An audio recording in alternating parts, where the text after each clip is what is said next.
this is another show by a playwright.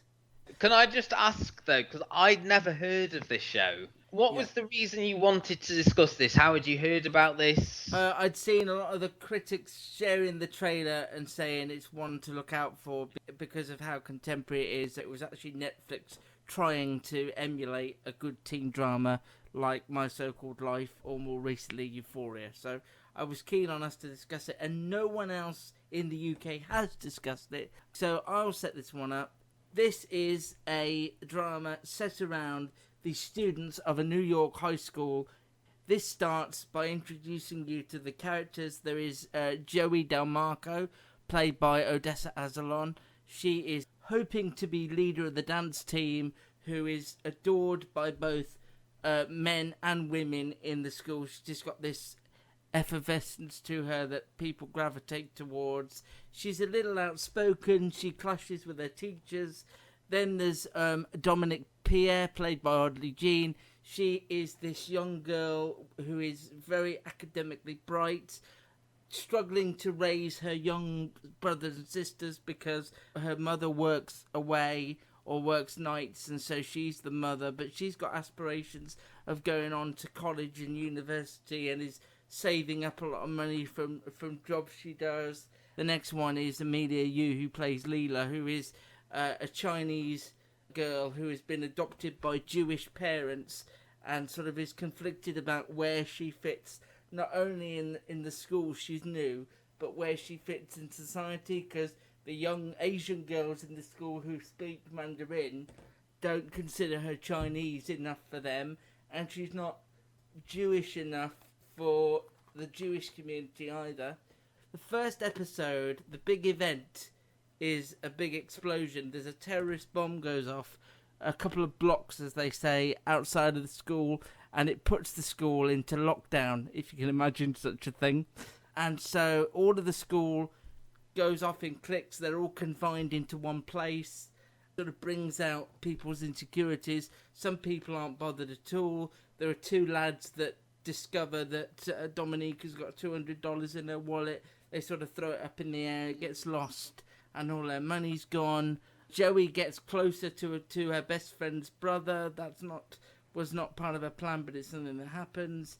And it's all about how they all feel about being in this city that's been part of a terrorist attack. There's also a young Indian lad who feels like the people are going to look down upon him because he's the same race as the attacker, even though they're not really, but people always generalise. So that's the first episode. Were you able to watch 2 or not? I was. I would say it was fine. I just feel like I've seen this before. I don't know if there was anything that it added to the conversation, if that makes sense. Yeah, you mentioned Euphoria, and there are strong Euphoria vibes. I think it lacked having a lead, I think, would be my point. You said that... I think she's supposed to be the lead, the Joey Del Marco, but I get your point, yeah. Not in this, she's not, because you spend time, almost equal time with all 5 characters. I felt I enjoyed it. I liked the sort of the opening sequence where you met all these people, like the camera going through the school. It kept a pace throughout. Obviously I didn't expect the explosion. I enjoyed, as I'm assuming you will, wax lyrical about some of these performances. It's Pamela Adlon's daughter, isn't it? It is. And then I went down a big wormhole because I didn't know that. And then I went on to YouTube to find out more about it. And then her sister, who would be Duke in the show, had a YouTube channel. And then there's a YouTube channel of her in her bedroom with her grandma, who would be Celia Imrie. So I got to know the whole family based on just this Pamela Adlon's daughter they're being all in Grand actresses, Army. aren't they? Yeah. I was reading also that she just got UK citizenship, Pamela Adlon. But we digress. No, there was nothing wrong with this. I enjoyed it. I enjoyed the 2 episodes I watched. There just wasn't a hook for me, really. If you had said just watch the first episode, I wouldn't have felt compelled to watch anymore. I liked the little things they did. So, for example, there are some animated sequences when you've got Layla's sort of views of things. There was a little bit of animation there. I just think, it just needed that centre like Euphoria had Zendaya as Rue. You say Joey was the lead, but then you spent a lot of time with these other characters as well. You spent a lot of time with the two lads when they were busking and selling the records, and then at the party you went round all the various things. Having read like what happens in the play, is that what happens in the show as well? Without I don't know, because I didn't want to do my usual thing of reading everybody's reviews and then thinking, oh, this is going to be wonderful. Do you know what happens in the play though? Have you read? No, I don't. Okay. Do you? I read Katie Capellio's biography on Wikipedia, and that spoiled it for me. There's something that happens in the play. I know it touches on rape, and I know it touches on sexual assault, and all the key issues of the modern world, really, and teenagers. But I don't know who's involved and what direction it goes. I would agree with you to a point, actually. I think you're right. It didn't have a compelling lead that you could gravitate towards, and I was sort of umming and ahhing over some of the design choices. Those anime sequences, they're fun and they're good, but they go on a bit too long for me, and I don't know whether I think that they would have fitted more in Euphoria than they do here. I feel like they don't really fit in this gritty drama show that it's trying to be.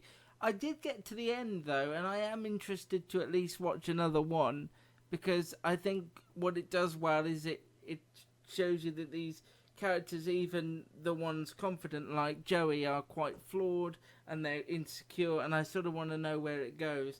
But I quite enjoyed it. I got to the midway point of the second one and it just sort of clicked into place, and I don't know what it says about me that I seem to be drawn lately to these teen things. What was it specifically? When you say it clicks into place, was there a moment for you? I think the boys being suspended was interesting. And I think the fact that everybody in it is nice. They're not stereotypes. They may seem it initially, but everyone is nice. I like the family dynamics, like when Joey goes home, her mother is really cool. She's obviously had these friends for a long time. They've all got connections with. So I just thought it was an easy, relaxing watch. I thought it flowed well. It's one of those shows that doesn't feel like you're watching a TV show that's scripted. It feels like somebody stuck a camera in a high school, because it just feels very authentic. That's the way it's shot. As I say, the sort of the opening scenes, it does feel it's got a sort of documentary-like feel to it. It has got that authenticity via to the camera work. And the dialogue, I thought, was very authentic as well. For a playwright.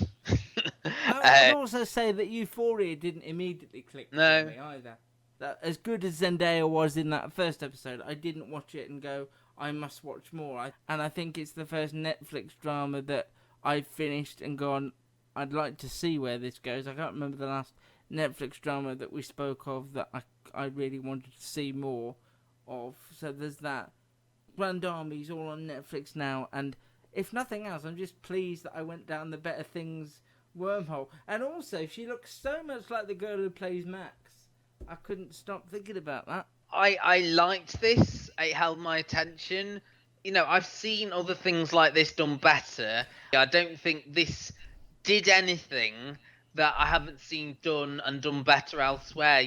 There's nothing unique about it, I suppose, is my point. I couldn't find anything in this that I haven't seen before, and nothing in it that wowed me. The performances were good, but there wasn't that, for me, there wasn't that Zendaya level performance. So there was just nothing that really grabbed me and made me want to continue with it. But yeah, no, I completely get why you liked it.